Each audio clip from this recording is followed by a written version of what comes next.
కల్కి 2898 ఏది ఈ సంవత్సరంలో అత్యంత విజయవంతమైన చిత్రం. అంతేకాదు ప్రభాస్, దీపికా పదుకొనె ప్రధాన పాత్రల్లో నటించిన ఈ చిత్రం ఇప్పటికే పలు రికార్డులను తిరగరాస్తూ అత్యంత వేగంగా 500 కోట్ల క్లబ్లో చేరిన చిత్రంగా నిలిచింది.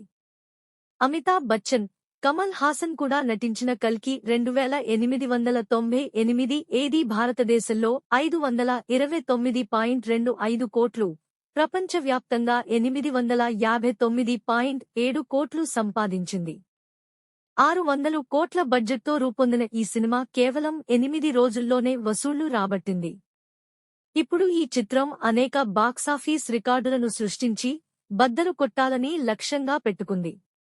అయితే ఈ సైన్స్ ఫిక్షన్ చిత్రానికి నటీనటులు ఎంత వసూలు చేశారో తెలుసా?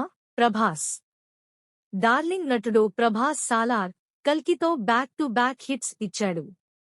నాగ్ అశ్విన్ ప్రతిష్టాత్మక ప్రాజెక్ట్ కల్కి 2898 ఏదీలో భైరవ, కర్ణ పాత్రలు పోషించిన నటుడు 80 కోట్ల రూపాయలు వసూలు చేశాడు. అతను తరువాత వరుసగా సాలార్, కల్కి 2898 సీక్వెల్స్ లో కనిపిస్తాడు. దీపికా పదుకునే కూడా హృతిక్ రోషన్ నటించిన ఫైటర్, కల్కి 2898తో బ్యాక్ టు బ్యాక్ హిట్లను అందించింది. ఈ సినిమాలో సుమతి పాత్రలో నటించేందుకు ఆమె 20 కోట్లు వసూలు చేసింది. ఆమె తన భర్త రణ్వీర్ సింగ్, అజయ్ దేవగన్లతో కలిసి సింఘం ఎగైన్లో కనిపించనుంది. కమల్ హాసన్, త్వరలో ఇండియా 2లో కనిపించనున్న కమల్ హాసన్, కల్కి 2898లో సుప్రీం యాస్కిన్గా నటించడానికి 20 కోట్లు వసూలు చేశాడు.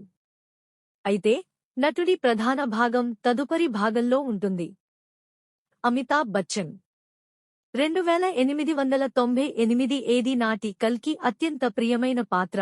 అమితాబ్ బచ్చన్ ఈ గొప్ప పనిలో అశ్వత్థామగా నటించడానికి 18 కోట్లు వసూలు చేశాడు. అతను తర్వాత బ్రహ్మాస్త్ర, కల్కి 2898 ఏదీ సీక్వెల్స్ లో కనిపిస్తాడు. దిశా పటాని, నాగ్ అశ్విన్ కల్కి 2898లో రాక్సీగా నటించడానికి దిశా పటాని 2 కోట్లు వసూలు చేసింది. అంతేకాకుండా పలువురు నటీనటులు చాలా ప్రత్యేకమైన అతిథి పాత్రలు కూడా ఉన్నారు. విజయ్ దేవరకొండ నుండి దుల్కర్ సల్మాన్, మృణాల్ ఠాకూర్, ఎస్.ఎస్. రాజమౌళి వరకు అనేక మంది అతిథి పాత్రలు సినిమాను మరింత ప్రత్యేకం చేశాయి. దీని 2వ భాగం కల్కి సినిమాటిక్ యూనివర్స్ 3 ఏళ్ల తర్వాత విడుదల కానుంది.